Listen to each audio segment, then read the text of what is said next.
Good evening. You're watching State of Business on Art Television. This is Zenat Musafir. Let's take a look at the headlines first. Sustainable Sri Lanka vision to strengthen the country in multiple aspects. Singapore-Sri Lanka FTA holds negative impacts, says GMOA. News in details. Issuing a media release with regard to the Sustainable Sri Lanka Vision and Strategic Path, which was launched by President Maithripala Sirisena last week, President's Media Division today noted that this document guides Sri Lanka to become a sustainable upper-middle-income country in the Indian Ocean. The national policy provides policy guidelines to strengthen fiscal consolidation, improve tax collection efforts, adopt prudent monetary and exchange rate policies to achieve internal stability and to increase export earnings and foreign direct investment flows into the country.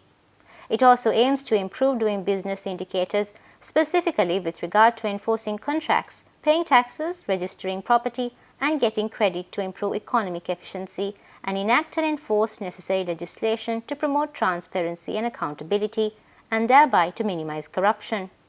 The report listed out several recommendations in the environment sector, such as implementing short, medium and long-term measures to reduce vulnerability to disasters, including droughts and floods.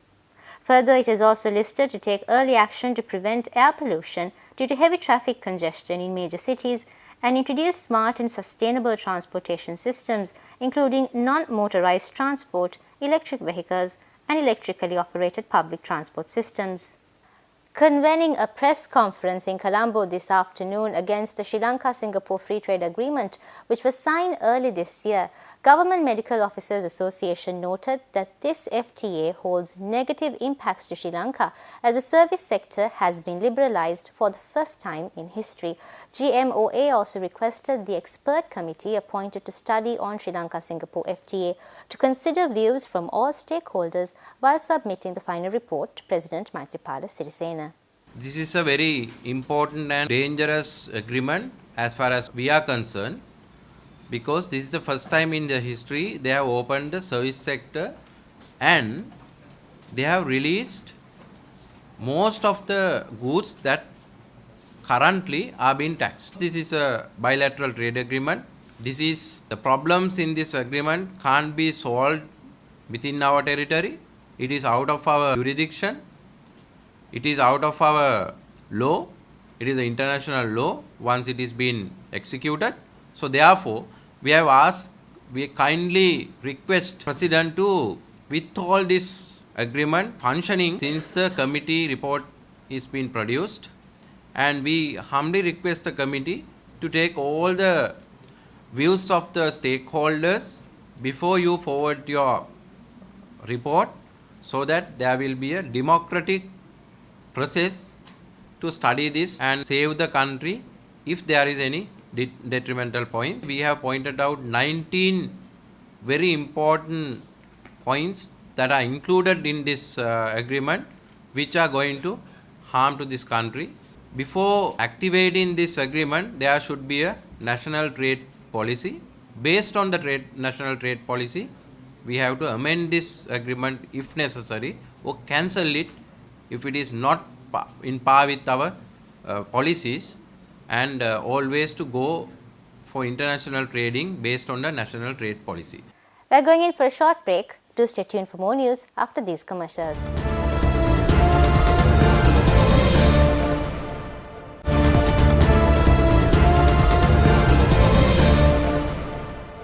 Welcome back. Now let's take a look at the weekly economic indicators released by the Central Bank of Sri Lanka last Friday. During the first half of 2018, domestic tea production marginally increased with the support of favourable weather conditions. Meanwhile, production of rubber declined considerably due to lower auction prices. Coconut production continued to decline considerably during the period due to lagged effect of the drought that prevailed during 2016-2017. Moreover, the index of industrial production in June 2018 increased by 0.4% in comparison with the corresponding month of 2017. During the period, crude oil prices showed mixed performance. Prices rose at the beginning of the period due to the reintroduction of US sanctions against Iran.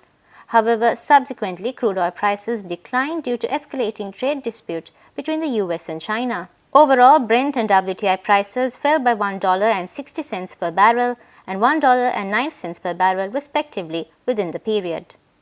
The weekly average weighted prime lending rate for the week ending 10th August 2018 decreased by 11 basis points to 11.41% compared to the previous week. The reserve money decreased compared to the previous week mainly due to decrease in deposits held by commercial banks. The total outstanding market liquidity increased to a surplus of 55.09 billion rupees by end of the week compared to 51.97 billion rupees by the end of last week. During the year up to 10th August 2018, the Sri Lanka rupee depreciated against the US dollar by 4.5%. Given the cross-currency exchange rate movements, the Sri Lanka rupee depreciated against the euro by 1.1% and the Japanese yen by 6%, while appreciated against the pound sterling by 0.1% and the Indian rupee by 2.5% during the period. Informatics Institute of Technology, the pioneer in British higher education in Sri Lanka, launched Sri Lanka's first ever fashion-oriented master's program in Colombo last week with the introduction of the MA in Fashion Business Management from the University of Westminster, UK. The Masters in Fashion Business Management program was launched in Sri Lanka by the University of Westminster in its commitment to developing innovative programs for individuals pursuing careers in the local and international fashion industry. The Master's program offers an innovative and state-of-the-art fashion business course that focuses on preparing fashion design students to enter senior roles in business and management within the fashion industry.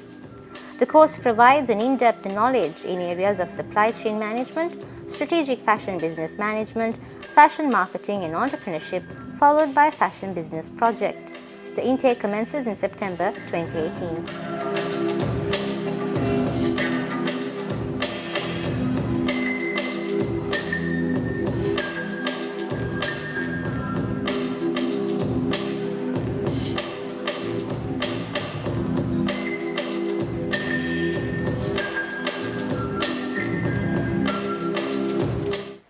We're going in for a short break. Do stay tuned to see how the stocks perform today after these commercials.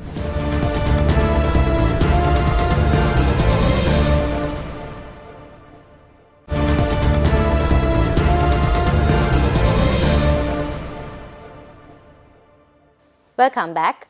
Trading at Colombo Stock Exchange ended on a negative note today.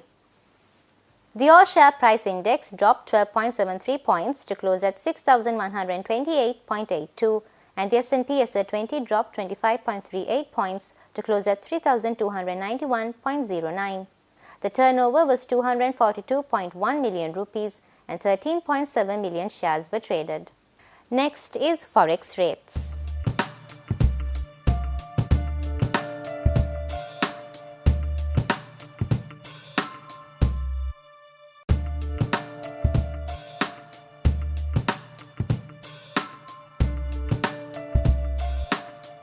That's all the news we have for you today. Join us tomorrow with State of Business on our television at the same time. Until then, take care and good night.